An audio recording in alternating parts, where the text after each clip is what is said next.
Okay, so I'm getting ready to go on with Ray. He's working on WLS 890 AM, filling in for Cochran. And good for him. He does so awesome. How the hell they haven't hired him full time, I don't know. But anyway. So I'm getting ready to go on to talk about my stepdad who passed away, and he's going to be at the well, he's not going to be. His ashes are going to be at Route 66 Raceway. We'll talk about it. But Ray was sick last week, so we did not have an opportunity to record a podcast. And I was in Arizona at my stepdad's house going through stuff and estate sale. A lot of great memories. All right.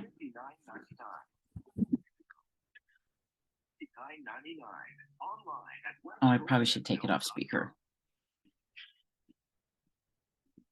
But then you won't be able to hear it.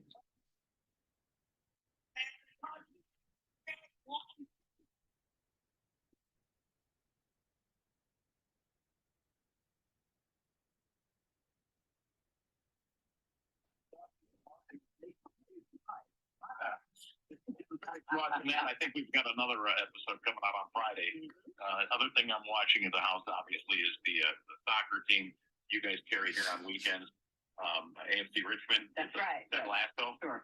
Well, I tell you guys sent some nice Great show. things. I really appreciate it. But the one that caught my eye, and you'll have to look at this too, Nick, from a 7-7 pretexter, my son on Lake Redstone. It's an hour north of northwest of Madison yesterday. Came home from Chicago. From school at Bama. He was fishing by Wednesday. Life is good. Nice little silver muskie right there on the lake. Nice. Yeah. You have to see the picture next. Good looking fish. I like that. People that know me know I like to fish. People that know me like race cars. I like things that go fast. I like things that are tiny, and I like women. One of those women is Kathy Hart. Hey, buddy. She's here to talk about what actually happened over at 101.9 The Mix. Kathy, take it away. She will not speak of that. No. Even to me, she doesn't speak about it, so we won't go there. But hello, dear. How are you? I'm well, and I know that you and I have another podcast that we have to do and put it up there on our YouTube channel. And where do people find that video cast that we do, that vlog? You can go to YouTube, Ray, and search Off the Air with Kathy and Ray. So I have to remember to watch my mouth because I like to swear when we do our podcast. We do our thing, Jane, and I'm telling you, you two, if you don't know each other, you have to because you're the same person. Oh, we know each other. We're going to talk to a joyologist here at 8:35 this morning, Kathy. A whatologist? A joyologist, somebody that teaches you that you need to enjoy in your life. Fun. Yeah, we talk about this a lot. Kathy gets upset with me because I do talk politics. I will talk politics on our podcast, and Kathy is very spiritual and into facetious. And we'll talk about facetious, and every time it bugs her because Kathy, you always say, "What is that voice?" Is that your Jesus voice? What is that? I'm glad I had Kathy Hart in my life, and Jane Claus, thank you. You are a lucky man to be working with such wonderful women.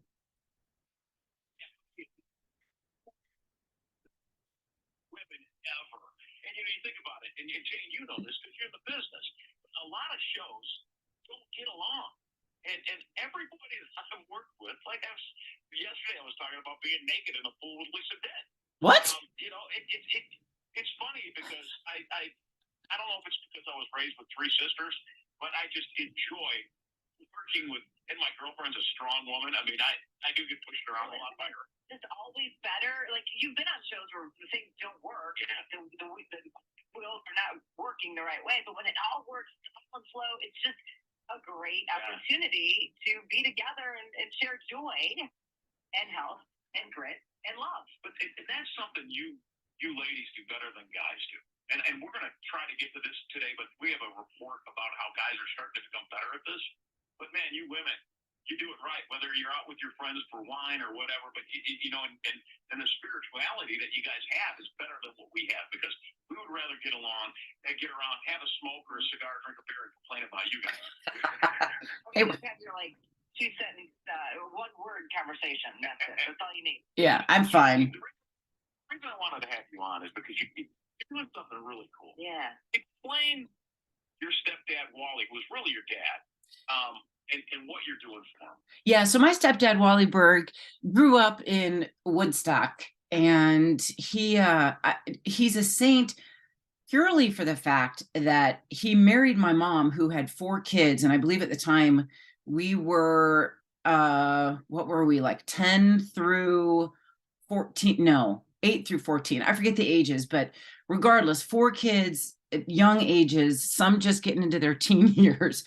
For him, he must have really been in love with my mom, because he just did an amazing job, and he raised us since I was 10, and he taught me everything I know about fishing and camping and cars. I am such a gearhead, and I have a need for speed, and we went to racetracks, since I was 10, and car shows, and I just have a love of cars. And he passed away suddenly in March, and he used to race regionally, like Great Lakes Dragway. I found I was in Arizona at his totally. Yeah, so I found a bunch of pictures of him in his dragster and racing when I was in Arizona at his place over the weekend.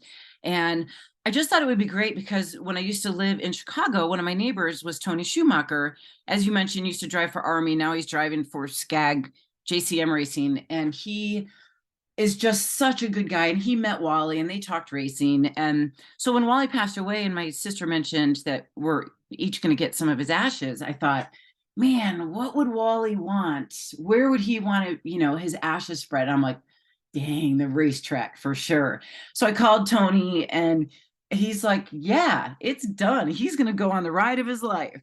So, In the target track, or what we would call top fuel rail. yeah, I don't know where he's going to put it. I don't need to know, but it's just going to be on board somewhere. And he's going to be able to, race at Route 66 and just have the ride of his life. So this is the Route 66 Nationals coming up. We'll put this up on the socials at WLSAM, or the website WLSAM.com. Kathy, talk about all week long. Kathy sending me, you were in Arizona. I didn't even know you went to Arizona. She's driving around in a 1969 Chevy El Camino, which is a perfect car for the times. If you stop and think about it, because in a world where we don't know how to identify, this thing doesn't know if it's a car. And that's a good car for Arizona too. It can identify as whatever the hell it wants, but she's driving around, this thing has got a 383 Troper in it. It does. So, and a lot of people don't know what that is. So so I have a 1968 Firebird. I've had that Firebird for 25 years. It was my first child, my firstborn. So I have a lot of fun in that car, but a decent engine. It's just got the stock engine. But Wally had it's actually a 1970 El Camino, and he has had this car, and this is his baby. Anytime I would go visit him, he would never let me drive. He wouldn't let anyone drive it. In fact, he barely drove it. So it's now mine. And I took it for a drive, but I will tell you, Wally did everything to keep anyone from driving that, because it had a security system on it that took us a day and a half to figure out. That's your car now? It is. Yes. I want to buy that car. It is not for sale. No way. But you know what? I do want to honor him and take it to all the car shows that he used to go to, mostly in Arizona, and do some of the road runs. They just did the Route 66 run in Arizona last weekend. I wish I would have known, and I could have done that. But I just want to keep his memory alive by just doing what he loved with cars. You want me to have that car? Not a chance. For Wally, with the ashes being in the car for one last ride, I think that's so beautiful, because he'd love it. Oh yeah, it makes us all happy. So all family and friends are going to be there. Everybody that loved Wally and knew him in the area, and it's just going to be just a great tribute. And I thought it was really appropriate that the NHRA's championship trophy that they give away at the end of the year is called the Wally. It's like it was meant to be. Yep. You can get all in touch with all your spirituality, your Jesus stuff, and just the person that you are, because you're awesome. Oh, you're so sweet. Gritology.com. GRITOLOGY, gritology.com. And if you want tickets for Route 66, you can go to NHRA.com and get tickets. Okay, working for NHRA now? No, but I mean, I love the races. They're so fun to watch. I'm telling you, watching dragsters take off at the line. Yeah. Oh, no, it's nothing like it. There's nothing like watching one of these top fuel cars or a funny car launch. Yeah. Hey, that's where you got to go. Well, actually, I'm beyond this. I need to connect the gritologist with the joyologist. Yeah, absolutely. Yes. They're both ologists and good things. You guys would all get along. I'm telling you, you know what? You make me better that you're in my life, kid. I'll talk to you soon, okay? We'll do a podcast today. Same, Ray. Sounds good. And Jane, let's talk. Yeah, you guys could collab as we Bye, guys. All right, a joyologist. This is cool. I want to talk to this person because All right, so that was it. Apparently we are going to be recording later today, so maybe I won't even need to air this, but yeah, the glamour of being on radio from my son's room. Anyway.